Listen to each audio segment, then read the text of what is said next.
A fost bine și aici, a fost frumos. Cu ani în urmă a fost. Era. Dar cu... Sigur că terenurile erau păduri frumoase, era terenuri frumoase, să planta cu grâu, cu porumb, cu pomed mult. Dar dacă s-a extins carierele, majoritatea tineretului a plecat să nu mai prea sunt și s-a dus spre oraș, pe unde și-au găsit de lucru. Eu ocolii zic că n-au bani. N-au bani să-i expropieze. A deviat, că trebuia să facă traseul de bandă, să-l facă drept pe sucoama dealului. Și acum a deviat banda prin pădure, zice că nu se poate descurca. Nici nu-i angajează, nici pe neposul, nici bani nu-i dă. Deci ar vrea să intre abuziv așa. Bine, nu numai cu el, cu mai mulți se procedează așa cu expropiere.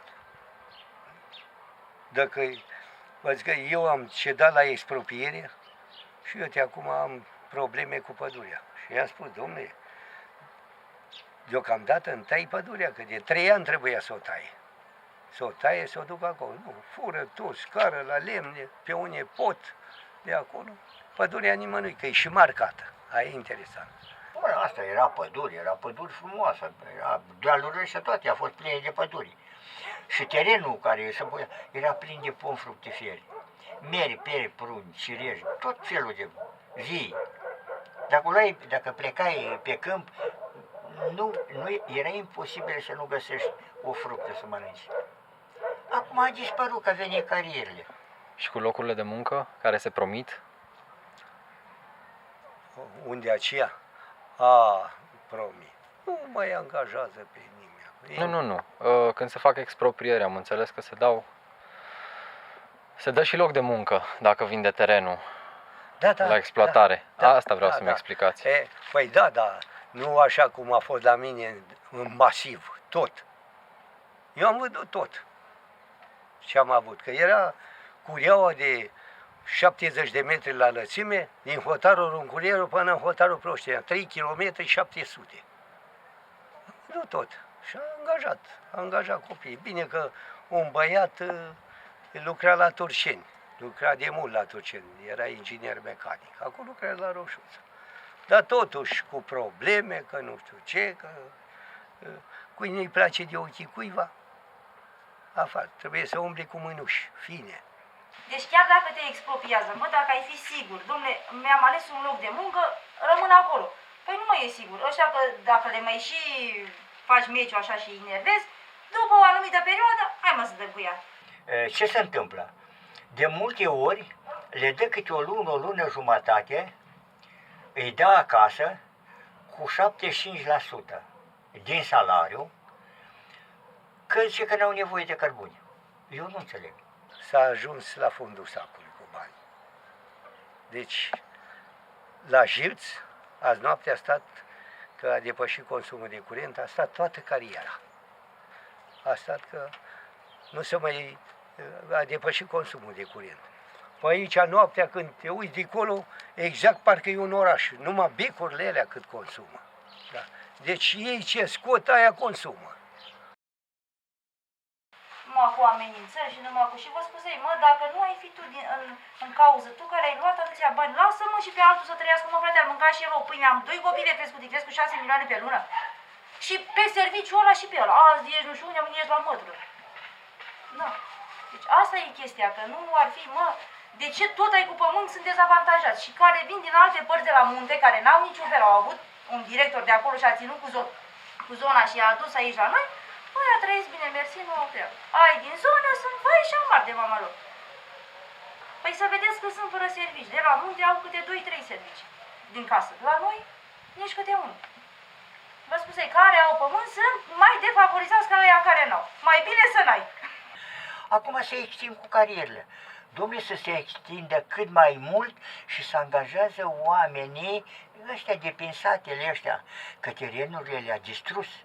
Acum dacă îi distrugi terenul omului, nici nu-l angajezi pe atunci cu ce să trăiască? Cu ce să trăiască? Asta e problema. Dacă te duci să-ți dea O cărță de cărbune nu se poate. Nu, nici cu sacul. Dacă te prind, înapoi. Păi, nici dacă lucrezi la companie, că am înțeles Da, că la ce. companie dă 10 tone, dar eu dacă nu lucrez.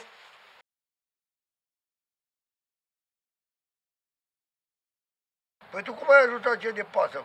Din dita mai electricianul de carieră. Mai are 6 luni până la pensie, ai mai văzut așa ceva? 6 luni până la pensie, mai are 6 luni.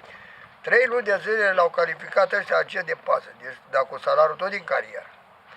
Și stă și costumații pe lângă gardieni pe aceea. Acum are o lună de practică și pe urmă mai are 3 luni și iasă la pensie. În loc să-l țină cariera, dă-i omul, mâncare, învăța carte iar. A fost la pregătire? A fost la pregătire? Unde ai fost, mă? Unde ai fost? Unde ai fost, mă, la pregătire de a învăța școala? Bă, ai fost plecat și cu Lula. La Săcelul ăsta. La Săcelul? Păi da, cum? Pregătire profesională. Ține să facă și el mai are 3 luni și iasă la pensie. Păi de aici aminte de ea. Și ține acolo cu aia carierei și îl pune încă o lună practică la gardience. Vedem cu gardiencină, el gardiencină șefe și el e elev.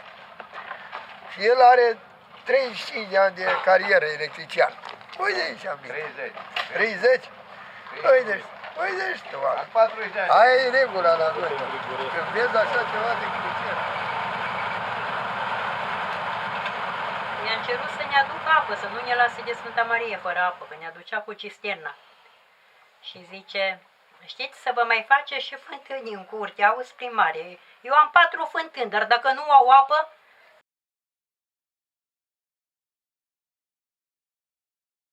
Dar de ce nu e apă în fântână? Din cauza excavatorilor au atacat pânza freatică. Și nu mai, păi și ce curge în carieră, la ultimul excavator sunt nu știu câte pompe, nu mai fac față când plouă. Sunt tot felul de izvoare, peste tot, dacă au tot scormonit în jos, undeva e pânza freatică. Aia au luat-o, au scormonit-o și nu mai vine apă în fântâni. Știu Deci că au și... secat bunarele efectiv. Deci nu un gram de apă nu mai e în el. Nu are nimeni, în Cluj câte fântâni avem noi pe Și teren. în vârful dealului Avem vii acolo, este apă. Da. Și îmi zicea mie odată că să trag apa de acolo. Zicele secretarul azi că să trag apa din dealul de Ieștilor să o aduc acasă, așa îi zice acolo. Și mai sunt și vicii. Păi cum să trag eu să aduc apa de la 1 kilometru cu ce? Cât mă costă și... Ei au bani, au tot ce le trebuie, nu au treabă cu... Omul de rând nu au treabă cu ei decât la alegeri. Dacă nu e apă, nu e nimic. Ce faci? Nu te mai speli, nu te mai... Te duci și cari. Dacă vă arătăm de unde cărăm noi apă, te duci și cari. Dar cât o să cărăm dacă ești bătrân, ai 80, 90, 70, 80 de ani? Care apă de unde cărăm noi? Să speli, mă duc cu hainele în lungă vale să le spăl. Acolo te duci, că nu ai ce să faci altceva. Aduceau cu mașina de pompieri, că au zis că fac un tabel, anul trecut au făcut un tabel și toată lumea când îi vine rândul. Are mașina 7 tone, ia fiecare tot oră. Era foarte bine. La 2 săptămâni, la 3, la cât venea, era foarte bine. Ei nu se respectă nici tabelul ăla. Pentru că la nu știu care îi trebuie apă și punem bunar ca să spele cu mașina de spălat. Noi nu ne putem pune mașina de spălat, că nu ai cum. Dar de ce? Că-i contabil, că-i copilul directorului, că-i fiul directorului, tot A fost o fântână aici din vale, aici a venit viitura de 4 metri, a acoperit și fântâna. Și curgea apa pe 2 soli, așa de puternic era izvorul.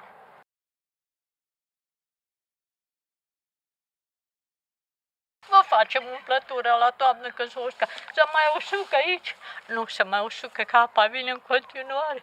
Uitați, până ăla măr era plin de mere de alea timpurii. N-am unul. Ăsta a mai scăpat, văd că da, și ăsta gata. Se usucă. Din toți prunii mei de altoi, uitați și prunele sunt prin ele astă vară, că n-am luat nici astă vară nimic a picat. Când vine apa, nu mai alegi de unde vine.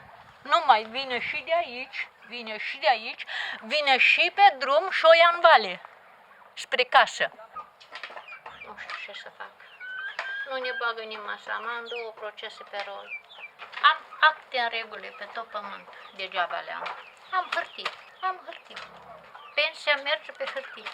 Te duci să roxezi, te duci la Târgu Jiu, mai întrebi cu tare act, se roxează, scoate 200 pe roatele mașinilor, până în Târgu Jiu bolnavă, prin frig, prin ger. Vină înapoi, așteaptă. Merg la proces, păi mai trebuie cu tare lucru. Iară din nou, de unde să-l iau? Du-te, fă, iar prin tribunale, pe la arhivă. O porție din de poze când a venit apa, sunt multe. Le-am făcut. Uitați. Uitați. Cum se usucă pomii. Uite, aici a prins și casa. Uitați cum vine apa. Da, bun. Apa pe din albastru. Uitați.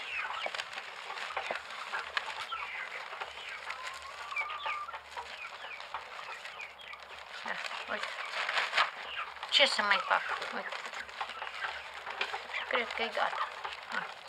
Alea am făcut azi când a trebuit la proces. Degeaba. 2 ani de zile am cheltuit la bani. Eu cheltui banii pe mica pensie, o cheltui înainte pe proces. Voi câștiga, că noi câștiga, nu știu. Pensia se duce. Acum când m-am dus de a lua pensia, că am trecut-o la cec la pată, am plătit curentul 1.500.000, telefonul 1.000.000, Digi și expert 2 milioane și am venit și eu cu hârtiile și cu 1.000.000, zic, lasă tale, zic, pensia tale. A început și el să râdă. Și am lichidat pensia și acum ne cărăim, muncește el, să luăm și noi pâinea până la 14, de-abia așteptăm să vină 14. De-abia așteptăm să vină 14, dar n-am plătit decât expertul, ce fac cu avocatul. Nici atunci nu ne rămâne bani. Cât m-au luat, cu toate că am o șansă de scăpare, că avocatul nu ne ia totodată. Ne lasă la jumătate și ne mai rămâne și nouă de mâncare până la pensia ailantă.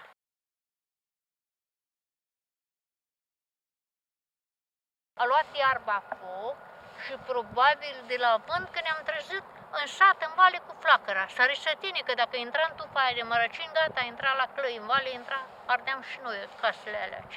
Dar l-am stâns. Și când m-am gândit că a făcut cineva focul. Pe urmă am venit noi toți 3 vecinii și am văzut că a luat foc de la... Dar cum s-a întâmplat? Aici undeva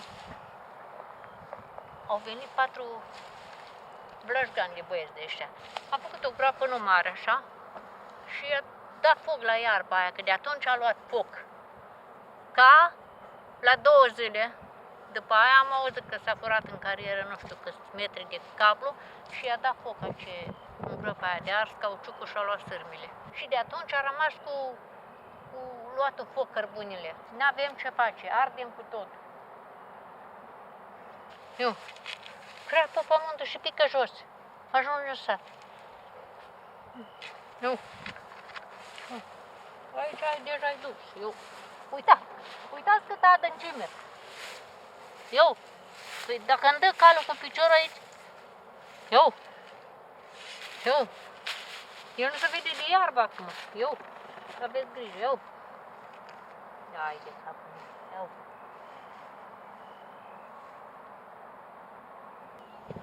Ne găsesc pe dealuri morți, dat prin crăpături, luați foc sau luați de ape. Din 3 una.